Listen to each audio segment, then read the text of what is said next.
Caution! Wet floor. We've all seen these yellow rectangular signs in places of business. They are there to warn people so that no one slips and falls on the premises. That's because if a store fails to reasonably account for your safety and you slip and fall, you may be entitled to compensation for any of your injuries. Premises liability. Cases arising from slip and fall accidents in a store are called premises liability cases. Premises liability boils down to this: be it an insurance adjuster, judge, or jury that ends up deciding whether the store owner is liable for your injuries, they will consider the following series of questions. Were you on the premises lawfully?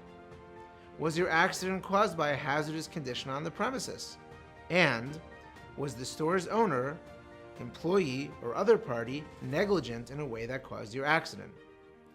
To figure out this last piece, they will ask whether the store created the hazardous condition, or the store knew or should have known of the existence within enough time before your accident that the condition could have been addressed. If the answer to all of these questions is yes, then the store owner will be held liable. Many years ago, I had a case where my client tripped on a bunched up rug as she was entering a bagel shop. I was able to demonstrate that this is something that had occurred many times because the rug would often get stuck in the door and bunch up. Once we were able to prove that the store owner knew and or should have known about that hazardous condition, we were able to successfully negotiate a very significant settlement on behalf of my client. What are your options for compensation? In our experience, injured shoppers frequently recover economic damages, which includes things like medical expenses and lost wages, and non-economic damages such as pain and suffering. You have three main paths to this compensation: making an insurance claim, filing a lawsuit, or reaching a settlement. While New York doesn't currently require businesses to carry commercial liability insurance, most stores will have an insurance policy covering accidents that can take place on their premises. Naturally, insurance companies don't want to pay money if they can avoid it. So if their insurance adjuster has an incentive to rule against your claim or make a lowball offer, they will. A second option you have is to sue the store owner in court. A lawsuit will go before a judge or a jury, who will decide whether the store's owner is liable for your injuries, and if so, for how much.